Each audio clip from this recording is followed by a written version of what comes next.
Imagine a criminal so dangerous that even the United States' most elite police teams refuse to speak his name aloud. A man who has taken more than 300 lives, crossed 6 states, slipped through every trap, and vanished every time law enforcement closed in. No fingerprints, no DNA, no camera footage, just bodies, fear, and silence. Some call him a ghost, others call him a myth. But inside the FBI, he is known as one thing: the most dangerous man alive. This is not a horror movie. This is real. For over a decade, this killer has outsmarted detectives, shut down entire investigations, and manipulated systems designed to protect millions.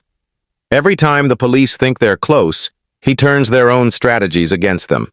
Every attack is different, every escape is perfect, and every victim seems chosen with cold precision. But the most terrifying part is not how many people he killed. It's how he keeps getting away. Someone, somewhere, is helping him stay invisible. Someone powerful. Tonight, we dive into the story of a criminal America fears yet cannot capture. The man who kills without mercy and disappears without a trace. The question is no longer who is he, but how has he survived this long? He didn't enter the world as a legend. He was shaped into one by a broken system that never understood the monster it was creating. His childhood was a series of silent storms, an abusive home, a violent neighborhood, and a school system that failed to see the darkness growing behind his calm eyes. By the age of 12, he had already learned 3 things. People are predictable, fear is a weapon, and power belongs to those who understand both. When he was caught stealing high-value electronics from a warehouse, the police assumed he was just another troubled kid. They were wrong. He was sent to a juvenile detention facility known for its corruption and understaffed blocks. Guards there treated kids like animals, and violence was part of the daily routine. But unlike other inmates who fought back or broke down, he studied everything. He memorized guard rotations, shift changes, emergency protocols, even the sound each lock made. It wasn't rebellion, it was preparation. He watched how people reacted under stress, who lied easily, who cracked quickly, who could be manipulated. He wasn't just surviving, he was learning. The turning point came one stormy night when a brutal guard vanished without a trace. Cameras mysteriously went offline for exactly 7 minutes, and when they returned, there was no sign of the guard anywhere on the property. Some inmates whispered that the quiet boy had done it.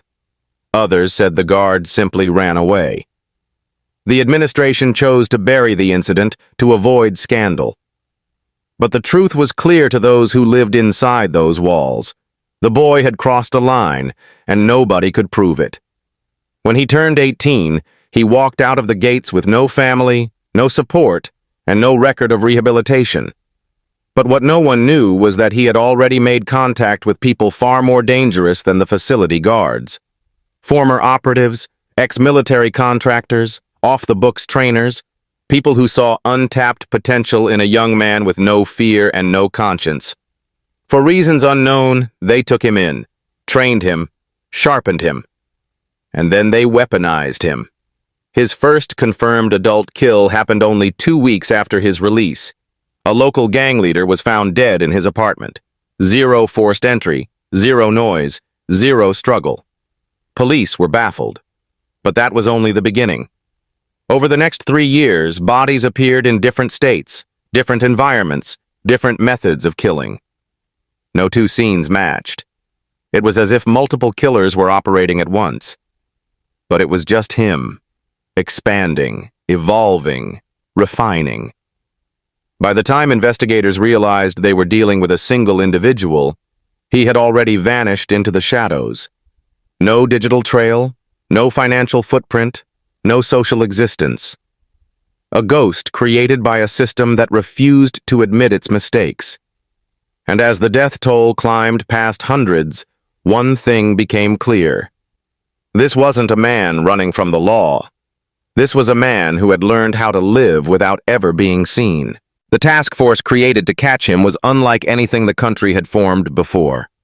FBI analysts, ex-military trackers, cyber experts, and forensic specialists were all placed under one roof with one mission: find the man responsible for over 300 deaths.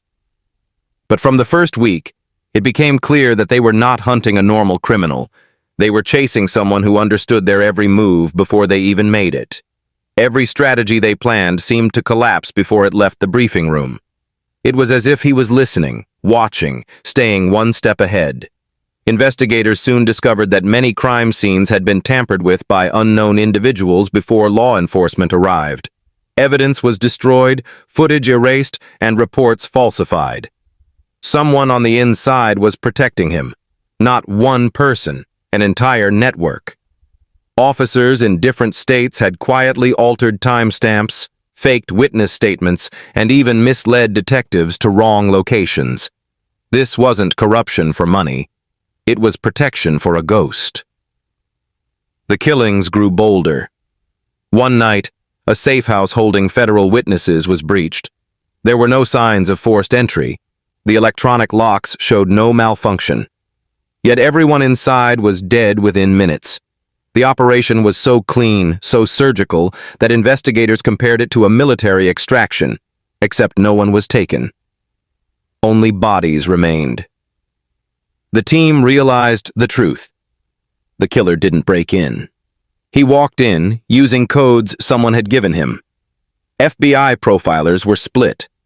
Some believed he was an ex-operative from a classified military program, someone trained to disappear, infiltrate, and kill without leaving a trace. Others believed he was still receiving instructions from someone within the intelligence world. But there was a third theory, whispered by those too afraid to say it publicly. He wasn't following orders anymore. He was freelancing, choosing targets for reasons only he understood. Everything changed when a burned dossier was found inside an abandoned cabin linked to one of the murders. The few pages that survived hinted at an off-the-books training program designed to create deniable assets, killers who could never be traced back to the government. The program was supposedly shut down years ago after internal backlash. But what if one asset survived? What if the one they failed to terminate became unstoppable? Detective Maria Klein followed this lead obsessively. The deeper she dug, the more she realized every victim had one thing in common. At some point, they stood in the way of someone powerful. Not the killer, the people protecting him. They were using him like a living weapon until he evolved beyond their control. And now the killings were no longer strategic. They were chaotic, random, personal. This wasn't a soldier following missions.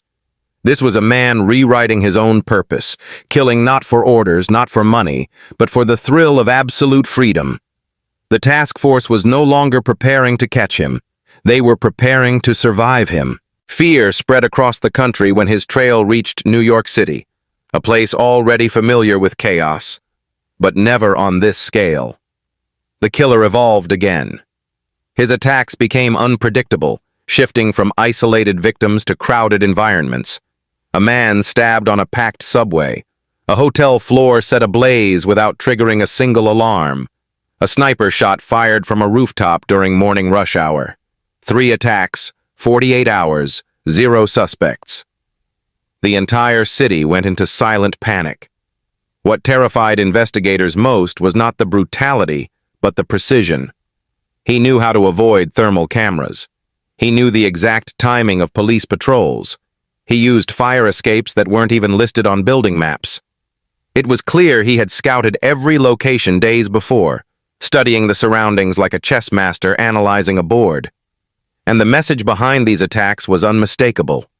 He no longer cared about staying invisible. He wanted attention. News networks labeled him America's most dangerous criminal. Social media erupted with theories, some calling him a ghost, others claiming he was a former spy, and many insisting he wasn't one person at all. Meanwhile, police stations were overwhelmed with fake tips, staged sightings, and false confessions. Someone was feeding disinformation into the system, creating confusion that allowed him to move freely. The killer wasn't running from the spotlight. He was using it as camouflage. During an operation designed to trap him in an abandoned warehouse, SWAT believed they had finally cornered him. Thermal drones picked up a human-shaped heat signature. Officers moved in with military precision, but when they broke down the door, all they found was a mannequin fitted with a hacked FBI body camera. It streamed directly into the Bureau's internal network. On the wall, written in red paint, were the words, "Stop searching for me." It was his way of showing them he wasn't afraid. He was entertained. The real breakthrough came unexpectedly. A survivor, a young man who had witnessed one of the murders, managed to escape. Terrified and shaking, he described the killer not as a raging brute, but as someone disturbingly calm. He said the killer had followed him for 2 days before attacking. He knew the victim's schedule, where he lived, what he ate, even the path he took home. The Phantom whispered his name before striking, as if proving that the victim had been chosen personally. But the most chilling detail the survivor shared was something investigators had never considered. The killer didn't just watch his victims. He studied the officers assigned to the case, learning their patterns, their weaknesses, their blind spots. He treated the task force the same way he treated his targets. The survivor's final words echoed through the investigation room. "He isn't hiding from you. He's watching you." And with that revelation, the task force understood something horrifying. The hunt had reversed. They weren't chasing him anymore, he was hunting them.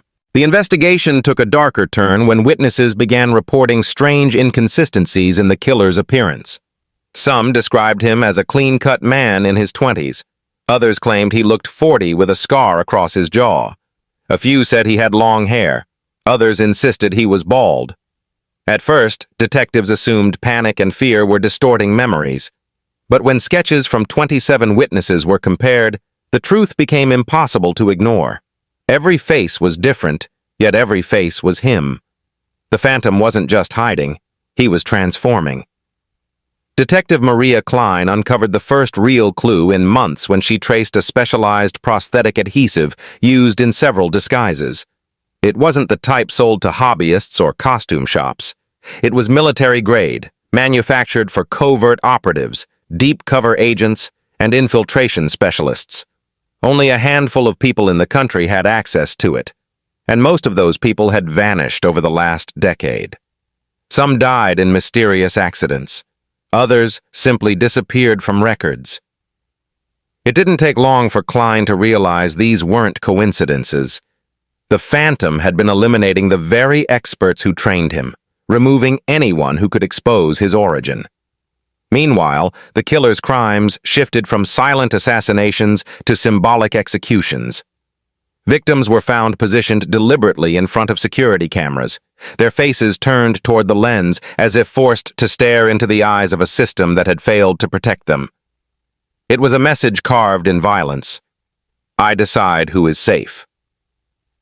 The FBI recommended nighttime lockdowns across multiple cities, but politicians refused, terrified of causing nationwide hysteria. This hesitation gave him room to evolve. He began studying new technology, adapting his tactics faster than the system could adjust. He jammed drones, looped traffic cameras, hacked police radios, and manipulated facial recognition software by feeding it random identities. He was no longer breaking rules, he was rewriting them. Then he executed an attack that changed the investigation forever. A high-profile senator who had publicly vowed to bring the Phantom to justice was found dead inside his secure office. The building was protected by multiple layers of security, biometric locks, and armed guards within feet of the door. Yet no alarms were triggered, no locks were breached, no cameras recorded a thing. It was as if the killer had teleportation. But investigators realized the truth was far more terrifying. He had an identity that allowed him access. He didn't sneak in. He walked in like someone who belonged there. This forced the task force to accept a chilling reality. They were dealing with a man who could be anyone, enter anywhere, and leave without ever being noticed. A man who no longer needed to hide because the world itself had become his disguise. By this stage, Klein understood something others hadn't grasped. This wasn't just a criminal. This was a genius of invisibility, a ghost engineered by the system and perfected by chaos. And as long as he kept mastering new identities, catching him wasn't just difficult. It was impossible. The moment the task force realized he had infiltrated government buildings, everything changed. Panic spread behind closed doors. Meetings turned into shouting matches. Agencies that usually hid their mistakes began pointing fingers at each other, desperate to escape blame. But while officials fought in conference rooms, the Phantom moved silently through the cracks, one step ahead as always. He knew chaos was his greatest weapon, and now the country was drowning in it. Detective Maria Klein became the last person still thinking clearly. While everyone else tried to protect their careers, she focused on the one truth nobody wanted to admit. The Phantom didn't need to stay hidden anymore. He had become so infamous, so unpredictable, so terrifying, that the myth of him acted like a shield. People saw danger in every stranger, every man who walked too quietly, every passerby wearing a hat too low. His real identity was protected by 1,000 imagined versions of himself created by the public. Determined to end the madness, Klein traced the killer's earliest victims. She discovered a pattern the original profilers had overlooked. Every victim from his early years connected back to the same underground network of operatives who once trained off-the-books assets. These weren't random kills. They were calculated executions. The Phantom had been erasing the past piece by piece, removing every person who could reveal how he was created. He wasn't just a runaway weapon. He was destroying the blueprint. While analyzing his movements, Klein noticed another disturbing trend. His kills were becoming closer together. The gaps between murders were shrinking. He wasn't hiding, planning, or stalking for weeks like before. He was killing every few days. This wasn't strategy anymore. It was unraveling. The Phantom, a man once defined by patience and precision, was slipping into a frenzy. The more attention he received, the more reckless he became. Fame was turning him into a different kind of monster, one who killed not to survive, but to stay feared. The FBI attempted one final operation, a national lockdown on specific locations based on Klein's predictions. High security units were deployed, highways monitored, and digital surveillance strengthened. But the Phantom ignored all of it. He didn't attack any predicted location. Instead, he did the unthinkable. He went after the task force itself. One agent was found dead in his backyard, another vanished on his morning run, and a third discovered a message carved into his car. "You study me, I study you." These weren't random attacks. He targeted the ones getting close, the ones who understood him too well. And he left no trace. No footprints, no DNA, nothing. It was a demonstration that he controlled the timeline. He controlled the fear. Klein realized the truth the government refused to admit. The Phantom couldn't be caught because the system that created him didn't want him captured. Too many secrets would surface. Too many careers would burn. In the end, the question remained unanswered. Not where he was, not who he really is, but how many more would die before the world accepted the darkest truth of all. He was never running from the law. He was running the game.